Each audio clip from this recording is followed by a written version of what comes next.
सभी को नमस्कार। आज राज्य कर्मचारी महासंघ के प्रेस कॉन्फ्रेंस में मैं मीडिया का रूप से धन्यवाद अर्पित करता हूं और आपके माध्यम से जो आपके माध्यम से छोड़कर पर या हमारी जो प्रेस कॉन्फ्रेंस के पॉइंट पहुंचे, इसी आशा के साथ मैं कुछ छोटी छोटी बातें और संक्षिप्त में रखूंगा। और उससे पहले मैं हमारे ऑफिसरगण का मैं इंट्रोड्यूस करा दूँ। हमारे लेफ्ट साइड में बैठे हैं हमारे विजय सर, जो वाइस प्रेसिडेंट राज्य कर्मचारी महासंघ के हैं, और हमारे सीधे हाथ पर बैठे श्री सी पिल्ले सर, जो हमारे जनरल सेक्रेटरी राज्य कर्मचारी।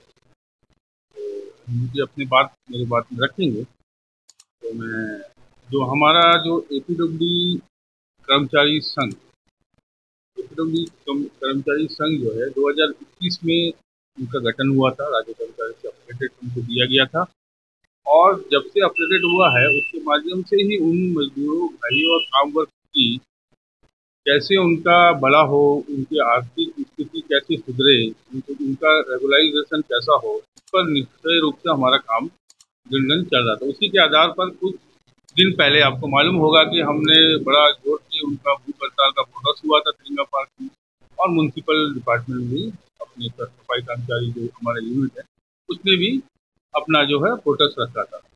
उसी के आधार पर आपने देखा होगा कि कुछ दिनों पहले हमारे एडमिनिस्ट्रेशन द्वारा उनको मान्यता मानते हुए उनको देना चाहिए, क्योंकि काम वर्ग जो मजदूर है उनको जो वेजेस मिल रहा था उनका परिवार का चला पाना, उनका बच्चा का एजुकेशन, हेल्थ एजुकेशन के लिए बहुत मिनिमम था। वो मांग को मैं तो पहले एडमिशन का बहुत तहे दिल से शुक्रगुजार और मानता हूँ कि उसने आज पहली बार बहुत इनसे देखा होगा एडमिनिस्ट्रेशन में कभी भी काम वर्ग के बारे में सोचा नहीं, और पहली बार है कि कोई एडमिनिस्ट्रेशन में ऑफिसरगण आज जो है उनके काम वर्ग के गरीब समाज के कैसी आर्थिक वृद्धि हो उस बारे में सोचा। मैं उसके लिए तहे दिल से एडमिनिस्ट्रेशन का धन्यवाद अर्पित करता हूँ।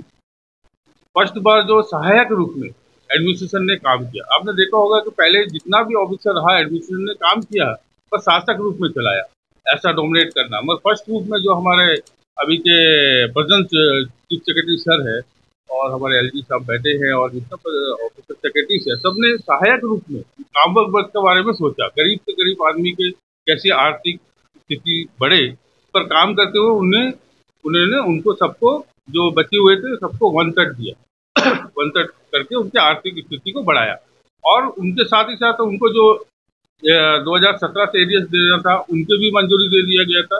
मगर इस बीच में CITU जो हमारा जो दूसरा यूनियन जो अगेंस्ट यूनियंस है जो काम कर रहे हैं, वो तो बहुत साल से काम कर रहे थे। मगर देखिए हमारा 2021 में एपीडब्ल्यू मजदूरी संघ का गठन हुआ, यूनिट का गठन हुआ। क्यों हुआ? कहीं ना कहीं CITU जो है उनका शोषण करता रहा, उनका जो समस्या को लेके कहीं ना कहीं केस में लेके जाना, उनसे आर्थिक मदद लेते हुए उनकी शोषण करता हो, आर्थिक शोषण उनसे किया जाता था। इससे मजबूर हो गए हमारे कामगार वर्ग जो है हमारे साथ जुड़े, और जुड़ने के बाद में उनका जो डिमांड है, और 2021 से आज 2023 के अंदर में बहुत सारा उनका मैक्सिमम डिमांड को हम लोग ने पूरा कर दिया। और जो हम लोग का प्रोटेस्ट था कि 2001 करना, उनको एरियस मिलना, बोनस मिलना, और आज तक इसमें मैक्सिमम जो है हो गया। जब और आए दिन आप देखा होगा कुछ दिन पहले ही एक कंडम हुआ था सुप्रीम कोर्ट हाई कोर्ट में, और CITU द्वारा किया गया था कि इसमें LG साहब के ऊपर फाइन और CS के ऊपर में कुछ के लिए एक्शन हुआ था।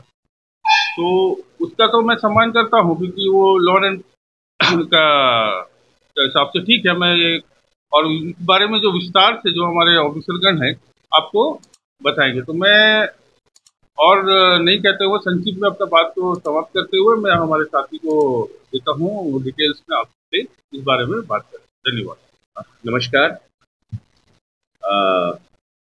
आज जिस जो विषय के बारे में जयदीप जी ने आपको जो बताया तो शुरुआत की उन्होंने, देखिए मैं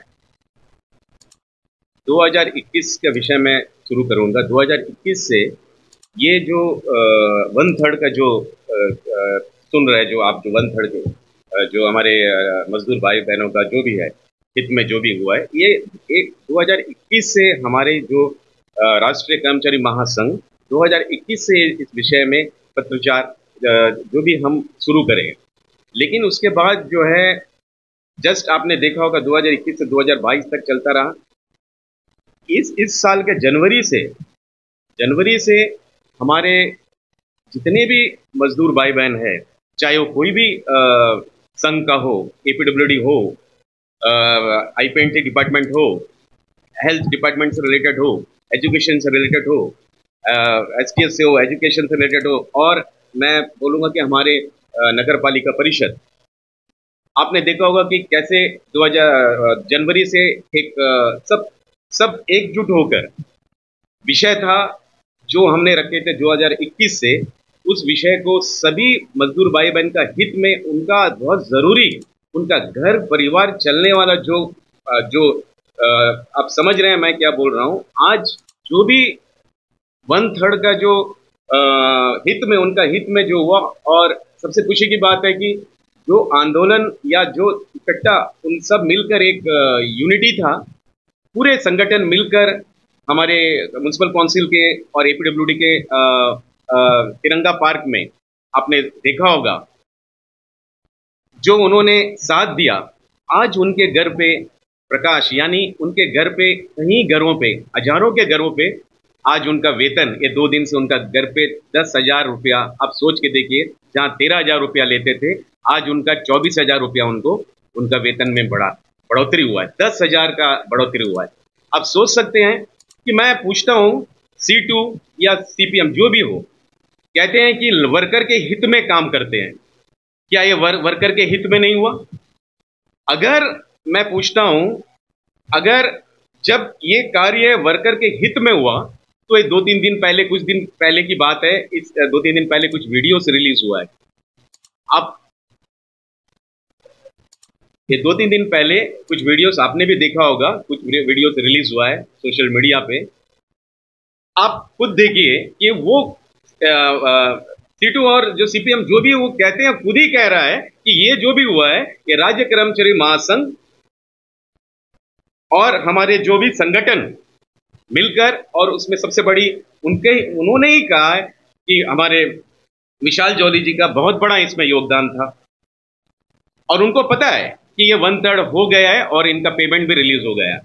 तो मैं पूछता हूं कि जब उनका 1/3 रिलीज हो गया है, सब कुछ हो गया है, नेक्स्ट स्टेप जो हमारे प्रशासन के साथ हमारा पूरा संगठन का बातचीत हुआ था, चाहे वो हमारे उपराज्यपाल हो, चाहे वो हमारे उप सचिव हो, और प्रशासन के सभी अधिकारीगण, बहुत अच्छी तरीके से हम जब उनके साथ मिले, बार बार मिलना हुआ, क्योंकि जहां पर भी उनका यही कहना था कि अगर पॉसिबल है, अगर इनके हित में है, अगर पेपर वर्क इनका साथ दे रहा है, अगर कानून है, तो हम ये जरूर करेंगे। और उन्होंने जो राइट था उनके हित में था और उन्होंने किया।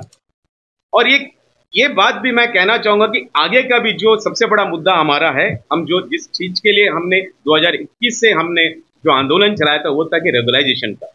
और आगे ये विषय जब 1/3 हो गया है तो रेगुलाइजेशन का भी कार्य चल रहा है। हम प्रशासन के साथ मिलकर कार्य करने चाहते हैं। हम चाहते हैं कि उनका ऐसे कोई में हम ना कदम बढ़ाए कि उनको उससे कोई प्रॉब्लम हो। और अगर रास्ता रेगुलाइजेशन का भी हो रहा है आगे, और ये होगा, जरूर होगा, सब मिलकर अगर कार्य करते हैं किसी के घर के लिए, किसी के परिवार के लिए, ऐसे परिवार जो 13,000 रुपये से घर चला रहा है, सोच के देखिए आज उनका परिवार में कितना खुशी का मैं देख रहा हूँ, उनके परिवार में खुशी है, मिठाइयां बांट रहे हो। कई सालों से उनका एक ये सपना था, कभी वो भी सोचते थे कि मेरे बच्चे भी अच्छे पढ़े, मेरे परिवार में भी अच्छा पालन पोषण हो, मेरे भी एक जो सपना, मैं सबके उनके आंख के सामने, किसी घर अच्छा विकास हो रहा है, किसी घर के बच्चे आगे बढ़ रहा है, कोई परिवार आगे बढ़ रहा है, तो वो भी सोच रहा है, उनका भी एक सपना आज वो साकार हो रहा है। तो मैं अंत में यही कहना चाहूंगा कि जो C2 और ये CPM ने जो मुद्दा उठाया है, राष्ट्र के किसी भी कोने में चले जाए जहां उनका संगठन है, और वहां देखिए स्ट्राइक चल रहा है, कहीं डिपार्टमेंट बंद हो गया है, कई लोगों को परिवार स्ट्राइक में है, उनका घर नहीं चल रहा है। तो ये जहां पर भी है ऐसे चीज को लाते हैं और प्रॉब्लम क्रिएट करते हैं। और मैं पूरे प्रशासन के साथ, पूरे संगठन हम सब मिलकर और पूरे सपोर्ट करते हैं हमारे प्रशासन को, जिन्होंने एक ऐसे मुद्दा पे सहयोग दिया और काम करे। मैं उनका बहुत धन्यवाद और सभी संगठन का और द्वीपवासियों का भी बहुत बहुत हार्दिक अभिनंदन करता हूं। अभी आपने हमारे अध्यक्ष और उपाध्यक्ष जी से कुछ विषयों में जो मैं अपने विषय रखे। सबसे पहले मेरी ओर से जो विषय को करना था वो था कि हमारा जो आरंभ हुआ है, शुरुआत से ही हमने एक ही मुद्दे को लेकर अपनी लड़ाई आरंभ की थी, वो रेगुलेशन का मुद्दा।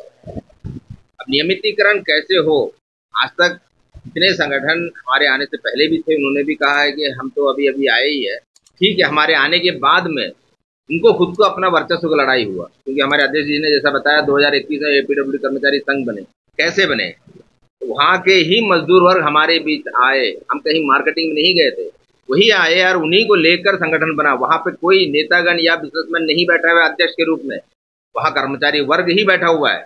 बाकी लोगों का जैसा अपना बिजनेस चलाने के लिए यहाँ पे कोई संगठन नहीं काम कर रहा है। यहाँ पे सिर्फ जो है मजदूर हित में काम करने के लिए भारतीय मजदूर संघ के नीतियों के आधार पर राष्ट्र प्रथम ये एक ही हित लेकर काम कर रहे हैं, और उसी आधार पर सारे कामगार वर्ग को हितों को कैसे रक्षा किया जाए, इसी आधार पर काम करते हुए नियमितीकरण बहुत सालों से पेंडिंग पड़ा हुआ था। 10 से 15 साल 20 साल तक नौकरी कर चुके हैं। कुछ ऐसे भी हमारे सामने आए जो कि शायद 4 या 5 महीने में उनका 60 साल हो जाएगा और सुपरिटेंडेंट हो जाएगा। तो इतने सालों से उनके साथ जुड़े हुए थे इन कामगार वर्गों का। 2014 से पहले क्यों किसी भी प्रकार का आश्वासन नहीं मिला? वो बार बार कहते 2017 का आंदोलन, 2017 का आंदोलन में कैसे निर्णय हुआ? उस समय तत्कालीन गृह मंत्री राजनाथ जी आकर जब हमारे ITF ग्राउंड में ऐलान किया था 130th वालों को 130th दिया जाएगा मजदूर वर्ग को, तब जाकर सारे कार्रवाई आरंभ हुई थी। इसका इतिहास भी हम जानते हैं, लेकिन हमेशा जो है श्रेय लेने के लिए अपने तरीके से जो भी प्रयास किया गया, तत्कालीन सांसद, तत्कालीन उपराज्यपाल जी, मुखी जी थे, तत्कालीन मुख्य सचिव जी, उनके प्रयासों से सारी चीजें जो है उस समय 2017 में फलीभूत हुआ है। उसमें जो छूटे हुए थे उनके लिए हमारा लड़ाई आरंभ हुआ था। सभी मजदूर वर्ग एक साथ आए, सभी के लिए हमने अपना कार्य आरंभ किया। हम कभी नहीं कहते हैं कि संघर्ष नहीं होगा, संघर्ष किए, लेकिन संघर्ष करने का भी अपना एक रीति होता है, सामने वाले व्यक्ति का भी एक सम्मान होता है। जब ये सारी चीज होते हुए में अंत में जब 130th सैंक्शन हो गया मई के महीने में, तो उसके बाद उनका एरियर्स का विषय भी चर्चा में था। जब सारी चीजें आउट ऑफ कोर्ट सेटल होता हुआ दिखा, तब कहीं ना कहीं सीटू को लगा कि हमारा दुकान अब बंद हो जाएगा, कि सारे काम अगला रेगुलाइजेशन के मुद्दे पे जाएगा। अब उनका जो कदम अभी उठाया गया उसके चलते क्या वो यही चाहते थे कि प्रशासन 2 कदम जो आगे बढ़ाए 4 कदम पीछे चला जाए। वही लक्ष्य में उन्होंने जो है इस प्रकार की एक क्रियाकलाप की है, जो आज प्रशासन को सोचने के लिए मजबूर किया कि मजदूर का हित में कार्य करना है कि नहीं करना। दूसरी बात, आज वो मजदूर हितैषी के रूप में हमेशा से कहते आए कि हम भी साथ बैठ के काम करेंगे। अगर साथ बैठ के काम करना होता तो ऐसा एक विकल्प में वो नहीं जाते, क्योंकि उनका जो मांग था वो दोनों मांगे पूरी हो रही थी। हम भी वही मांग लेके कार्य कर रहे थे। हम तो उस पर निरंतर प्रयास कर रहे थे, सारे टेबल बैठ कर बात कर कल की परसों CPM से भी बात करके कर रहा था, बात करके हो रहा था। तो उसको लेकर कैसे अड़ंगा डाला जाए, उसी एक ही उद्देश्य से उन्होंने जो है ये सारी चीजें आज की है। इसके अलावा उनका अगर दिसंबर 2022 में जब इनका केस हुआ था, जजमेंट आने के बाद में अगर सुप्रीम कोर्ट में अपील में चला जाता तो क्या अगला 4 से 5 साल तक 130th जितने बच्चों को आज मिला है क्या मिल पाता था उनको? ये अगला लटका जाता और कई 100 लोग रिटायर भी होकर चले जाते।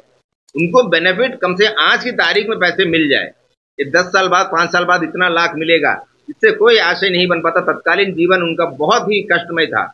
8 से 10 हजार रुपये में उनको अपना जीवन यापन करना पड़ रहा था। आज की जो परिस्थिति है सभी को मालूम है। उसके बावजूद भी ये सारी चीजों को देखते हुए हमने बहुत ही संवेदनशीलता के साथ इस मुद्दे को रखा। माननीय मुख्य सचिव जी ने भी उस पर बहुत संज्ञान लिया और सारी चीजों को एक अच्छे नोट से आगे बढ़ रहा था। रिक्रूटमेंट ड्राइव पूरे तरीके से चल रहे हैं। इसके बाद में आने वाला कालखंड में जो है इनका रेगुलराइज भी हो जाएगा, ये उनको भी मालूम था। तभी जाकर उनका द्वारा ऐसा स्टेप उठाया गया जिससे कि कंटेम्प्ट का फाइलिंग करना और ये सारी चीजें जो हुई, और उसका वो सोचे कि अब जो है सारे क्रियाकलाप रुक जाएंगे और कोर्ट केस में लटका रहेगा और उनका जो वसूलना है ये सारी चीज चलते रहेंगे। इसी माध्यम से आपके आज के इस प्रेस कॉन्फ्रेंस के माध्यम से ही हम समाज से और प्रशासन से मांग करते हैं कि आने वाले कालखंड में उनके द्वारा सारे मजदूर वर्ग से जो 75 लाख से 1 करोड़ रुपया की जो वसूली की गई कोर्ट केस के नाम पर, उस पर उनको हिसाब देना होगा उन पर भी इंक्वायरी बैठाया जाए, क्यों उसका पैसे का खर्च कैसे किया गया, यहाँ से कितने केस होकर कोर्ट तक गए थे, सुप्रीम कोर्ट तक गए थे, कितने केसों में कितना खर्च हुआ, ये सारे पैसा जो है मजदूर वर्ग का है। उस मजदूर वर्ग का पैसा बर्बाद न हो, इसी आशय से जो है हमने ये सारी चीज़ों के लिए अपील की थी कि आपने जो है यहाँ पर सुप्रीम कोर्ट में अपील में ना जाते हुए कम से कम इनको जो है जल्द से जल्द 59 दिला दिया जाए। आने वाले समय में इस मुद्दे पे जो है प्रशासन के साथ मिलकर रेगुलाइज के काम में जो है हम आगे बढ़ने जा रहे हैं, और बहुत ही जल्द इसका ऐलान हम तिरंगा पार्क से भी करेंगे कि जो हुआ है उनके द्वारा, सीटू के द्वारा, इसका पूरा पर्दाफाश जो है समाज के सामने हम रखेंगे।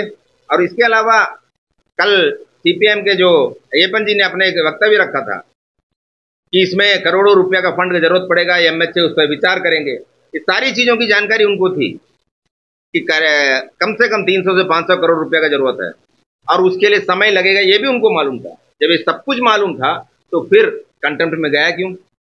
कहीं ना कहीं से मजदूर के हित में आघात होने वाला एक स्टेप जो एक पॉजिटिवली काम कर रहा है उन पे आघात कर रहे हो तो अपने आप सारी कामें रुक जाएंगी। यही एक इंटेंशन के साथ उन्होंने अपना सारा क्रियाकलाप किया गया। अन्यथा जब मालूम है आपको खुद को ये सारी चीज़ हो रही है तो समय लगेगा, इनको कितने किस्तों में दिया जाए, सारी चीज़ों की चर्चा हो रही थी। पिछला एरियर उनको नहीं देना, ऐसा कहीं पे कोई निर्णय नहीं लिया गया। सारी चीज़ों में एक पॉजिटिव अप्रोच के साथ में काम चल रहे थे। ऐसे में इनका जो वक्तव्य आया और इनका जो क्रियाकलाप सामने आया है, ये सबको समझ में आ गया है कि पूरा जो 59 का सैंक्शन किसके माध्यम से हुआ है और कैसे इसको किया गया है। और उनके ही वक्तव्य में आ गया है कि जो भारतीय मजदूर संघ से जुड़े हुए संगठन है जो राष्ट्रहित के लिए कार्य कर रहे हैं और अपने मजदूर वर्गों का हित को देखते हुए सारे काम को फलीभूत किया है इसके लिए। और आने वाले काल में जो है इनका रेगुलेशन के मुद्दे को भी हम, भले ही उसमें किसी को भी साथ लेना पड़े, विशाल जी से भी बात करेंगे, सभी के साथ में बात करेंगे। बात करते हुए हम अपना प्रशासन के समक्ष सारे विषय रखेंगे और जो उन पे आघात हुआ उसके लिए भी हम बहुत ही दुखी है कि उनको एक अच्छा एक क्रियाकलापों के साथ जो काम कर रहा था अंडमान में, उनके ऊपर में कहीं ना कहीं आघात हुआ। उसका श्रेय जो है सिर्फ और सिर्फ लाल झंडा ही है। और जैसे हमारे भाई साहब ने बताया, लाल झंडा जहाँ पे भी गए तो किसी भी प्रदेश में देख लीजिए, तो चाहे केरल में इतने ज़्यादा बात कर रहे हैं कि हमेशा जो है मजदूर वर्ग का हितैषी है, तो आज केरल में केरला रोड ट्रांसपोर्ट कॉर्पोरेशन को महीना तनख्वाह क्यों नहीं दे पा रहे हो? ओणम के अवसर पर, जो केरल का सबसे महत्वपूर्ण उत्सव है, वहाँ पे ओणम के अवसर पर उनको तनख्वाह नहीं दे पा रहा, उसके लिए जा रहा हाईकोर्ट में। वहाँ पे कीटक्स जैसे कंपनियां जो 12 से 15 हज़ार डायरेक्ट एम्प्लॉयमेंट दे रही थी, वो बंद करके आज तेलंगाना में चला गया। वहाँ पे आज इनडायरेक्ट जो है 80,000 लोगों को आज एम्प्लॉयमेंट दे रहा है। कारण क्या है? जहाँ लाल झंडा रुका वहाँ पे हर काम को रुका है और मजदूर वर्ग पे सबसे ज्यादा आघात हुआ है। बेरोजगारी अगर बढ़ाया है तो सिर्फ लाल झंडा के क्रियाकलापों के द्वारा हुआ। वो भी चीज हो सकता है आने वाले कालखंड में जो भी जुड़े हुए हैं उनके साथ भी यही आघात होगा। तो इसके अलावा जो भी अभी विषय है, हम अपना तिरंगा पार्क के माध्यम से सारे विषय को खुल के जो है रखेंगे, क्योंकि इनका अपना एक सेल्फ ईगो यही लेके इनको काम करना था और कुछ भी नहीं, मजदूर का हित का इसमें इनको कोई इंटरेस्ट नहीं है। सिर्फ अपना दुकान चलता रहे और अपना बार चलता रहे, इसके अलावा इनका कोई इंटेंशन नहीं था। जय हिंद, वंदे मातरम।